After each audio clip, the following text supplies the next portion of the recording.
So in case you're having a Zoom challenge, you can also go to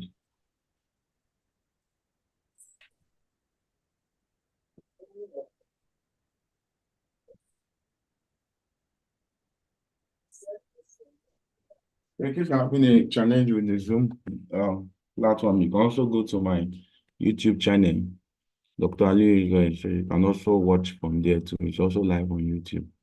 Okay, so quickly, I'll just go to the program. So it's to train every participant on adequate knowledge on quality management system that will impact positively towards quality healthcare delivery, patient satisfaction, and the process of standardization, just as I mentioned earlier. So these are some of the modules we are going to be looking at during the course of this training: introduction to quality management system, organization and management responsibility. We'll be looking at personnel management, overview on equipment management, information management, introduction to quality control and quality assurance, process control, document record and management. We'll be looking at occurrence and incident management. Then we'll also be looking at assessment, the identification of non-conforming safety management, introduction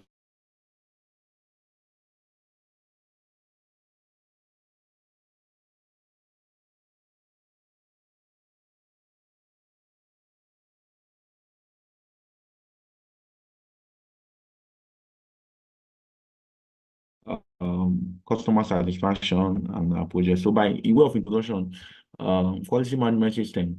Now this introduce participants to quality management system in generic. Now to integrate the knowledge of quality management system structure that can help participants to be relevant in any industry. They have to understand the basic concept of quality management system. Next is to provide participants with broad knowledge on quality management system. So by way of introduction, generally a quality management system is a collection of business process that is focused on consistently meeting the customer's requirements and enhancing their satisfaction. So it helps an organization to align its purpose with its strategic direction. So this is according to the ISO 9001:2015 definition that a QMS is a collection of business process, different business process that is focused on consistently meeting the customer's requirements. The customer here could be your patient, could be your doctors, could be anyone that is actually patronizing that services across all industry and enhancing their satisfaction.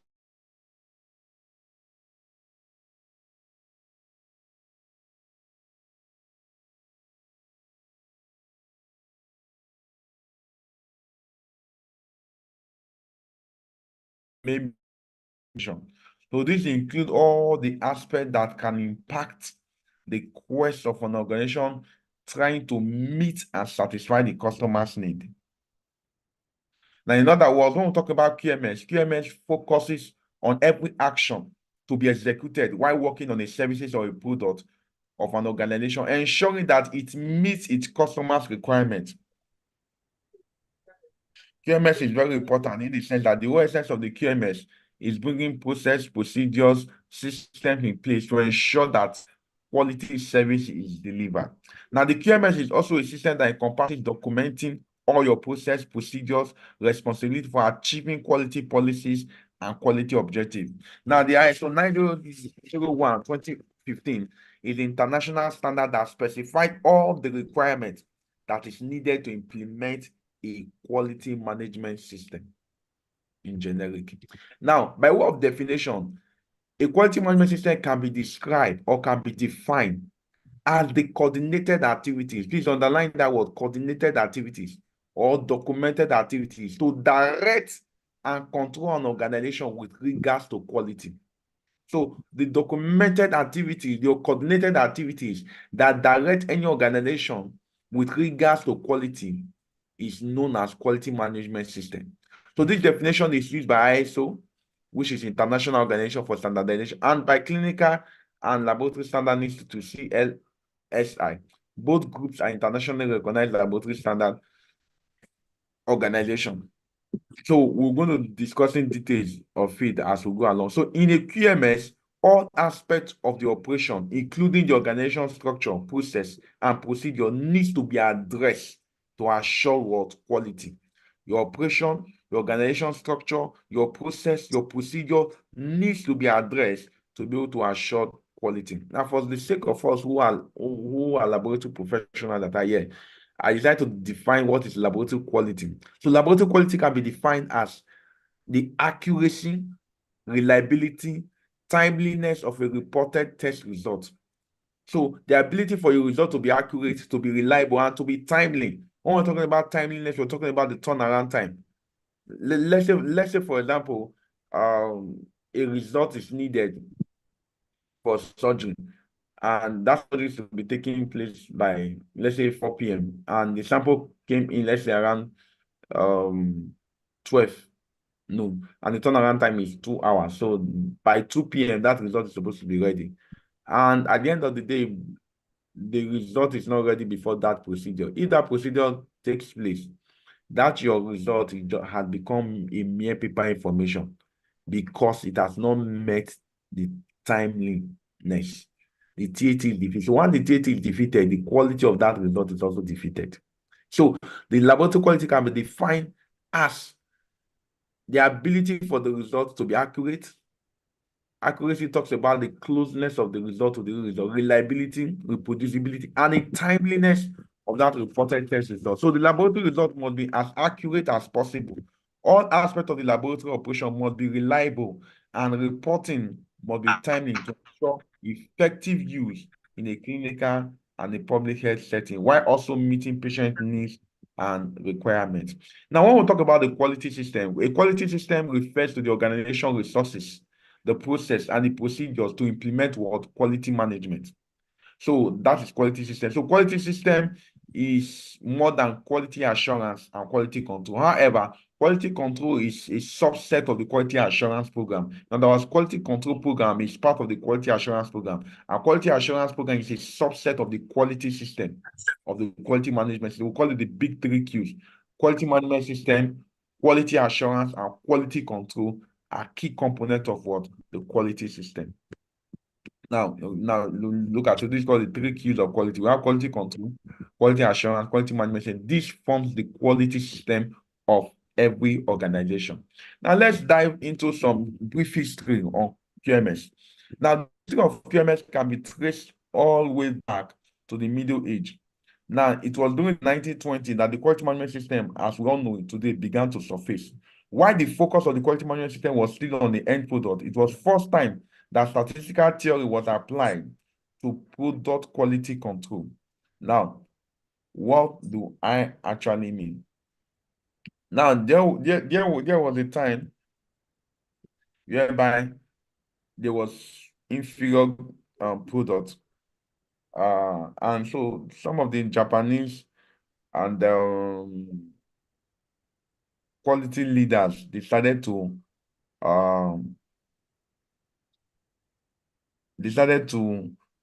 involve expertise. And those days, before the 1920s, the Japanese products were usually known as inferior products.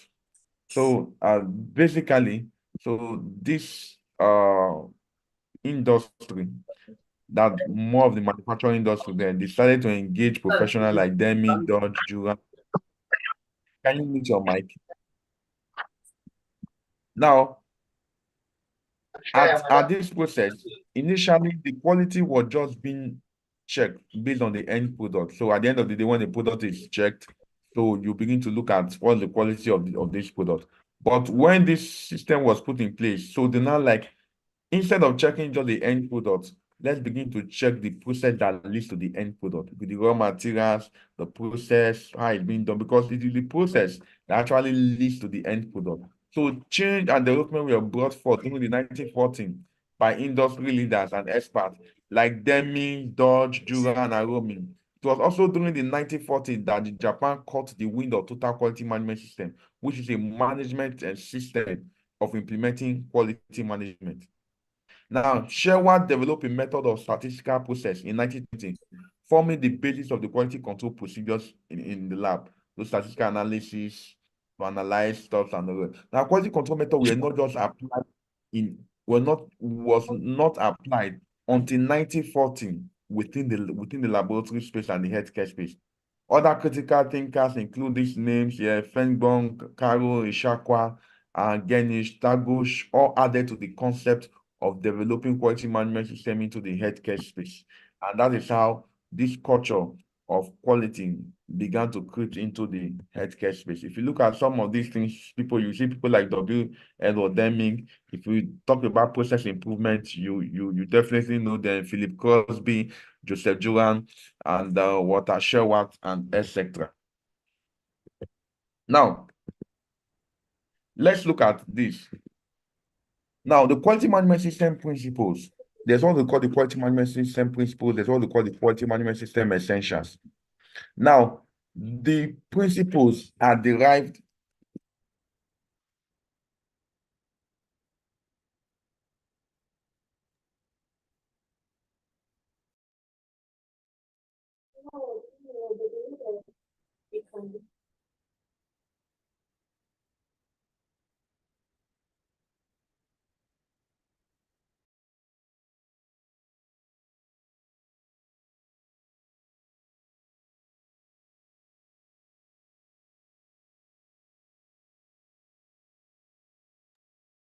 So, as I was saying, there's what we call the principles, and there's what we call the quality system essential. Please listen to me attentively. Can you all hear me loud and clear? Now, quality, the quality system,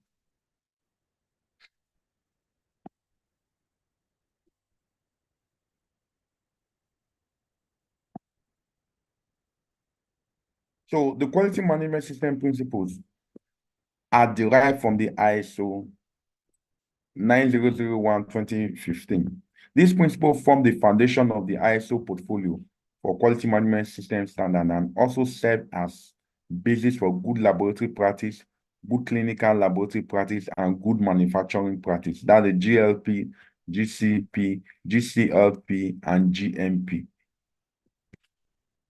So let's look at these principles. Please, I said earlier, please take note, there are different between the principles and the essentials. Now, this principle is this. Number one, customer focus. What does customer focus principles talk about? It said that this principle deals with the organization establishing a customer focus by understanding the need of their customer and meeting their customers' current, future needs and expectations. So in other words, for the organization to succeed, they must establish a customer focus by understanding the need of their customer, meeting their customers' current and future need and expectation. So that's what this principle of customer focus talks about. Now, if you dive into history, short history, there was a time that Nokia was one of the best mobile phones in the industry. So they had a department called the Research and Development Department that was responsible for innovation, creating new products and new services, and the rest. So at a particular time, according to the history, the company felt they were doing well and doing pretty good, and they decided to stop the funding of the Research and Development Department, and that is how they lost relevance within the space. Now, let's take an example. During the time of COVID-19, if there was a lab who was not actually offering COVID tests, you could imagine how low the patronage would be then, because at that point in time, testing of COVID-19 was actually a need. But at 10 years ago, it was not actually a need. So this principle of customer focus says that for the organization to succeed, you have to establish a customer focus by understanding the need of your customer. So you have to understand what is your customer's need, what is their present need, and what their future need. Understanding it. So this principle says that one, you establish the customer focus. How do you do that? By understanding the need, the future need, the current need, meeting the need of both the future need and the current need. That is the only way you can remain in business. Every business, every organization can go into extinction if you don't understand customer focus. No matter how long you have been in that space, because it's customer that determines the business. The customer is king in any business. So if you don't get the principle of customer focus, definitely you can run out of business. Number two talks about leadership. The organization will succeed when the leaders establish and maintain an internal environment. Take care of underline that word. Maintain what? Establish and maintain an internal environment in which the employee can be fully involved in achieving the organization's common and unified objectives. So, for an organization to succeed, the leader must leadership of the organization must establish, the leaders of the unit of the department must establish and maintain an internal environment. We're talking about internal environment within the employee, within the company, within the organization, in which the employee can be fully involved. So when employees are not fully involved, you can't implement quality management, you can't satisfy the customer in achieving the organization common and unified objective. Number three principle talks about involvement of people. What does involvement of people state? This states that the organization will succeed by retaining competent employees, encouraging continuous enhancement of their knowledge and skill, empowering them, encouraging engagement, and recognizing achievement. So you're involving people. So the organization will succeed by retaining competent employees. Because when you have an organization where the turnover in terms of staff outrageous are much, definitely it reduces the quality of that organization and begins to help to bring gaps. So encourage continuous enhancement of their knowledge and skills, empowering them, encouraging engagement and recognizing achievement. I used to say, if you work in a company and 2 years, 3 years, you have not been empowered, you have not been sent for a training, you are not in the right organization. I can tell you that from my experience. And you can quote me. You work in a place 2 years, 3 years, no training, no empowerment of skills, no enhancement of skills. I don't think you are in the right space. So this states that the organization succeed by retaining competent employees, encouraging continuous enhancement of their skills and knowledge, empowering them, encouraging engagement, and recognizing achievement. Number four,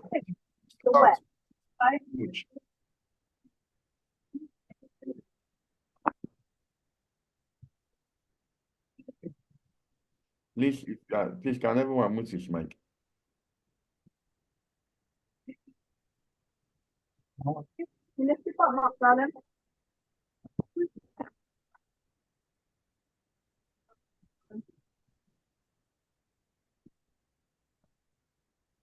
Okay, number four talks about process approach.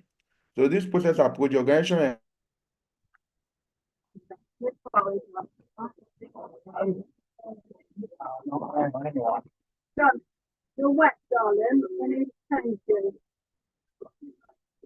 are controlled and managed from the input to the output are tied together. So there's a control from the quality of the input to the quality of output. So because the quality of the input determines the quality of output. So there's a process that is controlled and managed.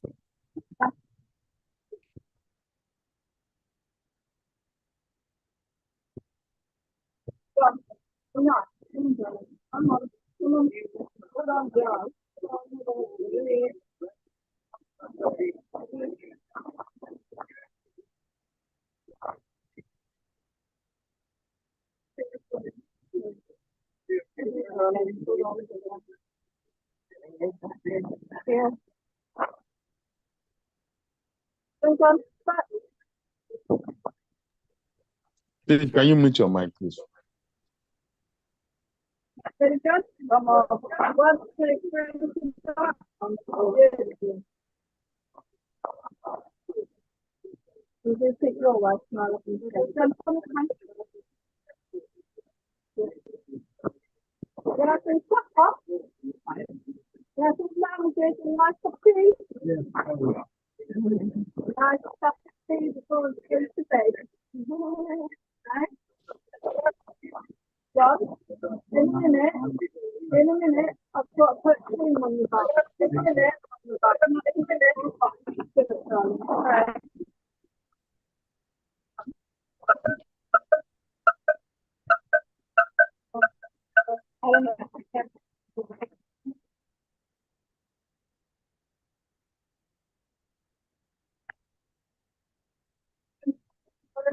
on my side, please.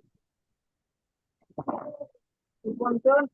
Oh, I know, darling, I know. Oh, darling. Oh, what's that? Did you see that, Jan? Yes, Bob.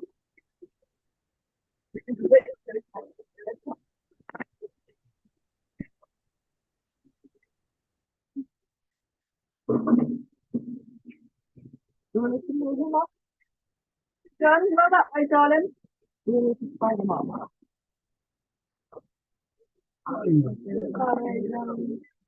Hold on. Jan, sorry, darling. I know. All done. All done. All done, darling. All done. Okay. All right. Right, John, are you comfortable? We're going to got the bed a bit more. Yeah.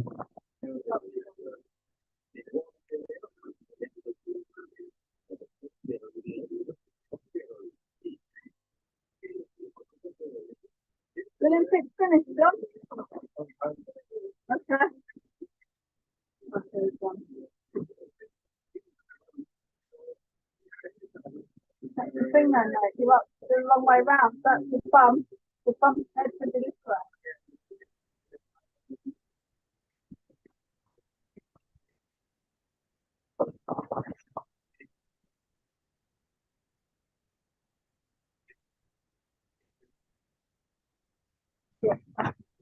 Okay.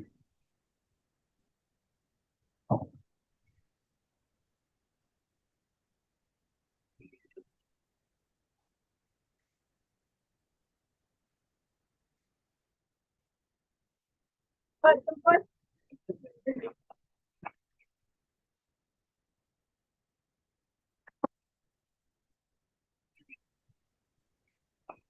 stop for the day, right?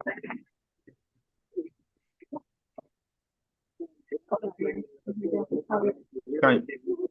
Hang on. What? Okay.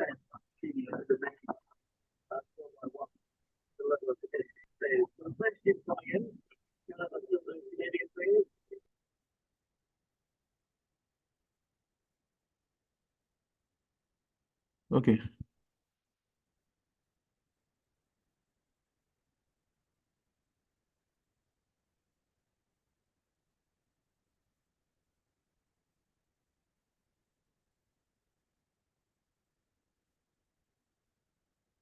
So,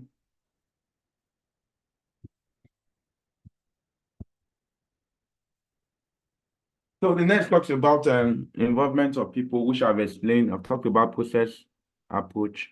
So process approach, the organization enhances their performance when leaders manage and control their process, as well as the inputs and outputs, and tie this process together. So when the process is managed, quality is being achieved.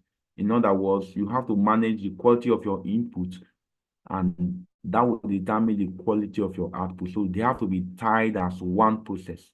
Then this next talk about system approach to management. So these principles of quality management system say that an organization will sustain success when a process are managed as one coherent quality management system. Let's say, for example, you have three organizations, three departments, you have two branches, um, four branches. They have to be managed as one quality management system for you to have a predictability. Let's say, for example, now there are some big brands of companies. If you test their burger in the US, the same way it will also test in Nigeria. That's the same way to test in South Africa or any other country. Why? Because they are able to manage the process as one quality system. So an organization will sustain success when process are managed as one coherent quality management system. In other words, there's a system approach to every process, to the management, from the management to the technical aspect to everywhere. So there's a system approach. So that system has to achieve reproducibility and sustainability in any organization. The next talks about quality improvement. Organizations should maintain their current level of performance. Please underline that word. Maintain their current level of performance. Respond to changing conditions. Identify, create, and exploit new opportunities. when they are established and sustain an ongoing focus of improvement. So this is one of the biggest room in quality. The ability for you to maintain your performance, identify and create new opportunities for improvement. So there should always be, every department, every organization must always have a focus area of improvement. What is the area of improvement? What are the things you are working on? And that is what makes quality sweet, because quality is not a destination. Quality is a journey. And if you understand that quality is a journey, even though you have an ISO accreditation, you know there are things that must be improved. And for people who are quality improvement specialists, like someone like I can't work in a particular place and leave that place where I am, where it was. So there must always be project program to move that organization from where it is, to move the process from where it is to where it should be at every given point in time. So the organization should maintain the current level of performance, respond to the changing condition, you identify, create, and exploit new opportunities when they are established, and sustain an ongoing focus of improvement. Because if you don't improve, your quality will become stale. The last but not the least principle, the eighth one, talks about factual approach to decision making. So this principle opines that the organization will succeed when they have established an evidence-based decision making process. So in other words, decisions are not based on feelings. They are not based on who know man. They are not based on what they think. So these details inform, this entails gathering input from multiple sources, identifying facts, objectively analyzing data, examining the cause and effects, and considering the potential consequence before the decisions are taken. I hope that makes sense to you. So it opines that the organization will succeed when they have established an evidence-based decision-making process. So let's say they want to buy new equipment. They don't just buy the equipment because they know the manufacturer. They don't just buy equipment because they know the supplier. They don't buy equipment because they just want to buy. There must be an evidence-based decision-making. There must be an input, data. Those things have to be analyzed objectively, examining what is the cause and effect of this action, and considering the potential consequences before those decisions are being made. Number 8 talks about mutual beneficial supplier relationship. Organizations that carefully manage their relationship with suppliers and partners can nurture positive and productive involvement, support, and feedback from those entities. Because for organizations to succeed, you will definitely have relationship with suppliers, with your partners, and every other. So those who are able to nurture positive and productive involvement, support, feedback, help to get support and feedback from those entities. So listening, these principles are not just the backbone of quality management system. They are simply good business principles to put into any practice across any enterprise, any business, or any organization, and you are sure of success when you put in these principles. Now, look at them again. Number 1, customer focus. Number 2, leadership. Number 3, involvement of people. Number 4, process approach. Number 5, system approach to management. Number 6, continual improvement. Number 7, factual approach to decision making. Number 8, mutual beneficial supplier relationship. I hope that makes sense. So next is quality system essential. Now, these are the 12 quality system essential: organization, personnel, equipment, purchase and inventory, process control, information management, document and record, occurrence management, assessment, process improvement, customer service, facility, and safety. You can um, cram it, you can study it, but during the course of this program, we're going to be doing justice to every of this quality system essential. Now, let's look at quality management system standard. The ISO 9001:2015 standard describes all the requirements that organizations must meet to implement their own quality management system. This is the most widely recognized ISO standard, the ISO 9001 standard. Now, there are thousands of QMS standards that is available depending on the industry.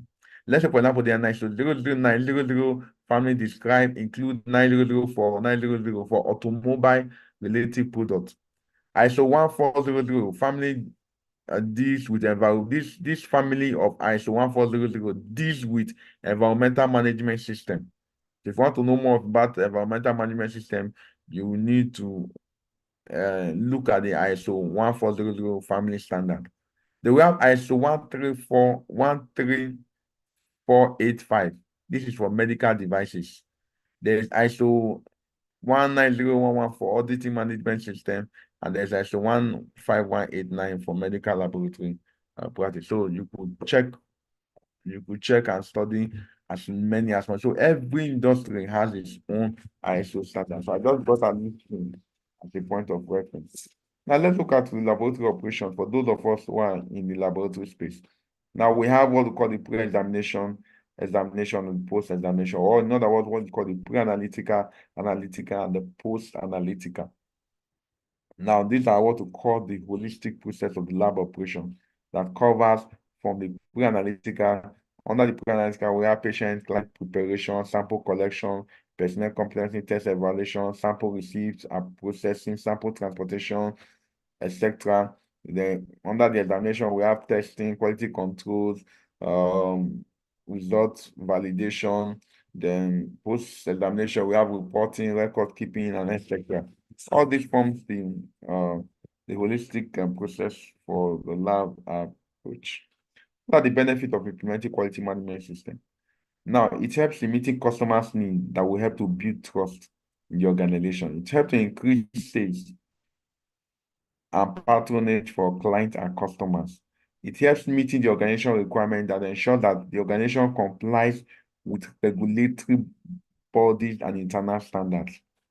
It also helps in provision of service and product in the most cost-effective way. So when you implement a quality management system, it helps for cost effectiveness.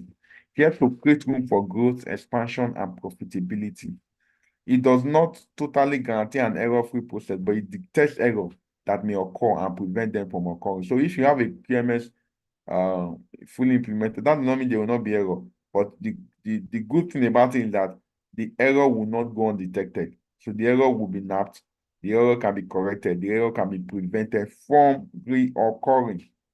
That is what quality management system promises. It reduces waste by lean process. It helps in engaging staff. It helps in identifying training needs and facilitate training opportunities for organizations and their staff. It helps for process improvement. I love this.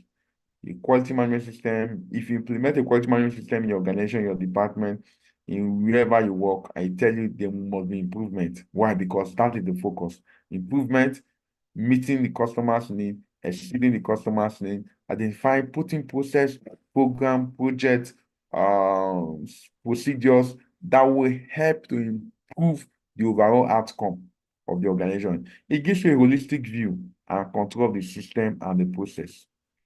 Now, we said one of the benefits of implementing quality management system that implementing quality management system in the student in the laboratory space does not guarantee an error-free laboratory, but it detects error that may occur and prevent them from reoccurring.